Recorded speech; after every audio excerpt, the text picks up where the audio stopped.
Greetings friends and fellow gamers, and welcome to Reapers and Renegades' latest Minisode. I'm Adam, your host, and today we're on Citadel Forged with Fire again. And of course, if you enjoy this Minisode, then please do remember to hit that like button. It really does help the channel a lot, guys and girls. And if you're new to the channel, then please remember to hit that subscribe button for regular live streams, episodes and Minisodes on the games we all love to play. And also please remember to hit that bell for notifications of our latest live streams, episodes and Minisodes, etc. And of course, if you do enjoy this Minisode, then please do feel free to share it with your family and friends through social media, etc. and help us to grow the channel. Okay, so as I say, today we're on Citadel Forged with Fire again.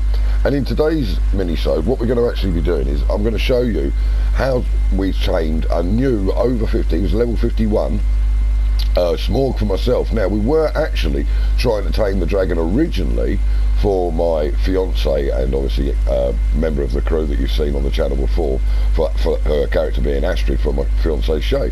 So we were trying to tame for her, but we discovered that you can only tame an animal that's up to 10 levels higher than yourself. It's like a taming cap. So for example, if you're level 41, you can only tame up to a 51. You can't tame a 52, you see.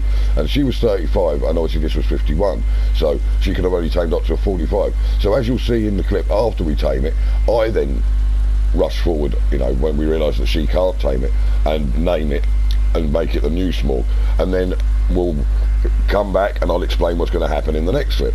Okay, so I'll run that footage for you now and I'll be right back just as soon as you've viewed it.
And welcome back, guys and girls. Well, I hope you enjoyed the footage as much as myself and Shay enjoyed making it. Now, obviously you can see I did speed the footage up, and that's because obviously it's a very long time. It took about 22 minutes, the whole thing. So I've obviously sped it up because without there being any sort of need for commentary or anything, you can see exactly what we're doing. It's very self-explanatory. If anyone does want me to put together a tutorial on exactly what to do, stage by stage, how to do it, how to dodge, etc, etc, then I obviously will. But if that's what you're after, then just leave me a comment in the section below. Okay, but now for this next clip, what we're going to do is, because obviously I ended up with 2 smorgs. So, just popping down here quickly, what you need to do is when you've got something like that happen and you want to pass, say, a dragon or a horse or a wolf or whatever a tame you've got, when you want to pass it from one tribe member, or in this the guilds are called houses, so a house member, from one member of your tribe to another, what you want to do is build yourself a little taming, or sort of, I suppose, a taming booth like this. Now what it is, unfortunately it's night time, which is not very helpful, but I'll just open the gate. So you put a double door on the front. It's literally 8 foundations, 2 at the front here obviously, and then 6 inside, and then you just do 2 walls high all the way around, put the double door on the front, put single doors into each of the walls creating these windows, and then put a ceiling on it, all made out of stone obviously for the strength. And then around the side put stone staircases, because as you'll see they have these banisters, and these banisters you can stand on, and as you'll see in the clip, this gives you a place where you can stand, where you can tame the creature inside, but you can't be hit by its breath weapons, because the small doorways will not allow the explosive fireball to travel outside, so it'll blow up inside with the dragon, doing it no damage, but obviously not damaging yourselves outside. And by standing on here, it's jet of fire, sort of flamethrower breath weapon, will just go down the stairs, and it will, even if it moves it over onto you, it'll go under your feet, because it sort of follows the line of the stairs, so it gives you like a safe zone. So that's just to explain the trap to you, or, well, we call them a trap because we used to build these as traps on Ark, but that's a taming booth for like swapping over the ownership. So as I say, I'm going to run that clip now of myself and Shay swapping ownership of what was the original smorg into what would become her Falcor, because obviously I had the new 51 become my smorg. So I'll run that footage for you now, and I'll be right back just as soon as you've viewed it. So, take 2, I'll go back round the other side, I will dismiss him, and then obviously we're going to have to damage him, so we do it like last time. When it gets down to the last bit, let me get him down low with my ice bolt, okay? So, get it ready onto the right weapon, there we go, and bringing up the doofuses.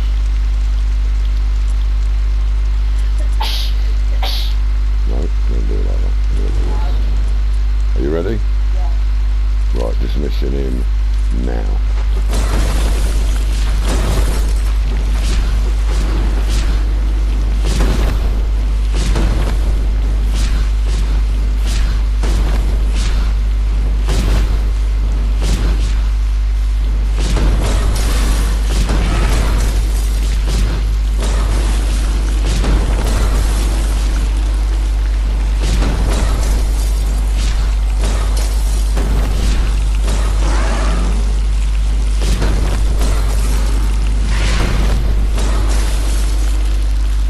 Slow down on the damage now.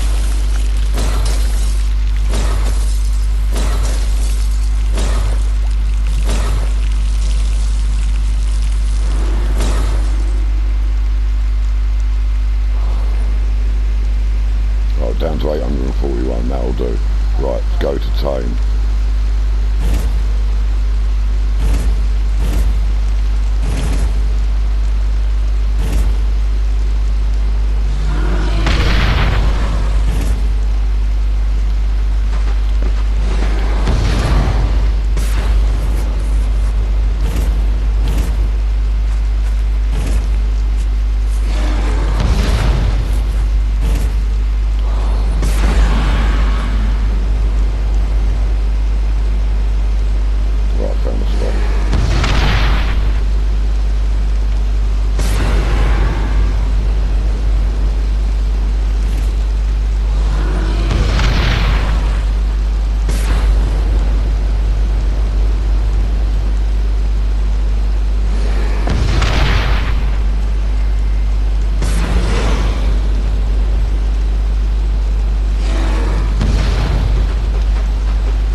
What's that?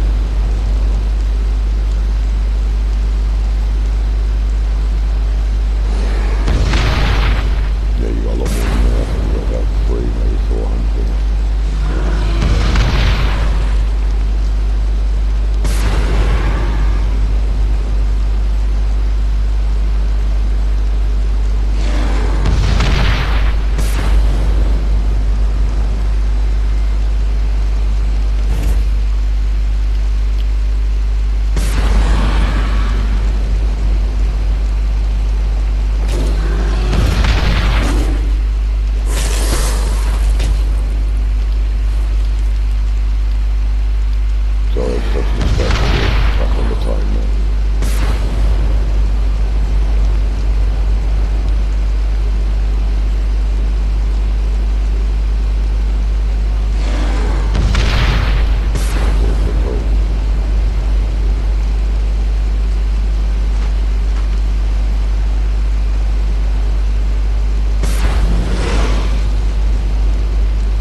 Yep, and he's yours. Awesome. Put your saddle on him.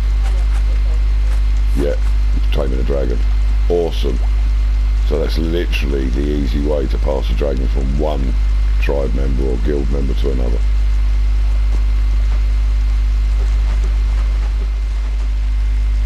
And welcome back once again, guys and girls. Well, I hope you can see exactly what we were doing there in the footage. Just to give you a quick breakdown again, obviously you build the trap, you make sure you're within a maximum of 10 levels. So if you're 35, you can only tame a 45. If you're 37, you can only tame a 47, or any number lower than that, obviously. Make sure you're within 10 levels of the animal you're trying to tame. Obviously, the passing is very easy. Obviously, the member who owns the animal or is trying to pass it to you, they take it and put it into the trap, obviously closing the trap or the taming booth. Then, as you saw, you stand one on each side, or if there's more of you, because you can have other team or house members come and actually help with the tame. Don't worry, it doesn't matter who gets the most tame or anything like that. It's the person who walks up and actually presses square and names it that will get the animal. So you, like I say, you can all surround the booth, use your tame beams, make it very quick. Unfortunately, there was only myself and Shay on at the time, otherwise you would have seen others of our house in there helping us, like Silent Blade and you know, Bug and etc, Chronic Witch, etc, etc. But unfortunately it was only the two of us. So as you can see, a very simple method. Now again, if anyone wants a blow-by-blow account of exactly how to tame a dragon right from the start, I mean, in the first clip you could probably see at the beginning that Smorg was there, and that's because obviously I'd put him on passive, which I'll show you how to do now. It's very simple. You just go along to your animal in your tames section of your character sheet sort of thing, and you can just change it to passive, or indeed to aggressive, or indeed to defensive. So if you're going to be using a dragon to do the damage part, where you bring the target dragon down to less than 1,000 hit points, around the 800 mark, like you saw us do in the booth, again because it increases the speed of the tame. Then if you're going to do that and you're going to then leap off your dragon to go for the tame, because you can't tame from mounted, then what you're going to need to do is make sure your dragon's on passive, because otherwise it will come in to either aid you, or because it's on aggressive it will just attack anyway, because something's in its range. So you must make sure that the animal you're riding is on passive and is also safe. It's not going to be attacked by anything else. If you're doing it literally under your own power because it's your first dragon, then obviously you're going to be probably using a broomstick, or obviously Flight of the Architect would be a better choice because of the slower speed it takes mana, or the less cost of staying in the air, freeing you up to use your mana for actually taming and or attacking. Now also remember, you're going to need to have as many mana potions or flasks or vials, whichever one's your strongest, equipped, because you're going to keep needing to pop that to keep your mana up, obviously, otherwise you'll fall out of the air. And I mean, if, like I've said, if anybody does want a blow-by-blow account, literally from the very start to the very end, of how to tame any of the dragon types, obviously I haven't tamed the tyrant yet, I'm not high enough level, but I will be training tyrant dragons when I get the chance, and I will be showing the footage of that. But if anybody wants a blow-by-blow tutorial on how to do this, then please do just hit me up in the comments below, and I will put something together for you, okay? But so this, as you've seen, a very simple method that, again, a massive shout out and a huge thank you to Silent Blade, who many of you know from this channel and from his own channel, of course. But you know, he came up with the method for actually taming the dragons, and obviously between us we worked out the method for passing them across. But it was actually his method for taming the dragons, because originally I was trying to trap them and it just wasn't working. So again, a massive shout out and a huge thank you to Silent Blade. Right, but that's all for this mini-sode, guys and girls. Thank you for watching, and if you haven't already, then please do remember to hit that like button. It really does help the channel a lot. And if you're new to the channel, then please remember to hit that subscribe button for regular live streams, episodes and mini-sodes on the games we all love to play. And also please remember to hit that bell for notification of our latest live streams, episodes and mini-sodes, etc. And of course, if you have enjoyed this mini-sode, then please do feel free to share it with your family and friends through social media, etc., and help us to grow the channel. And of course, please feel free to leave any comments in the section below, especially if you have a question, a suggestion, a hint, a tip, a theory, or indeed any kind of comment that relates to this game or indeed to this mini-sode. And a huge thank you to all of you who've already subscribed. Your support is awesome, guys and girls, as indeed is each and every one of you. And once more, a huge shout out and a massive thank you to Silent Blade for all his help in the learning of how to tame these magnificent flame breathing beasts, and of course also for letting me share the footage with you guys and the knowledge with you guys. Okay, so thanks once again for watching, take care and keep on gaming. I'll see you in the next episode, mini-sode or live stream. Laters, guys and girls.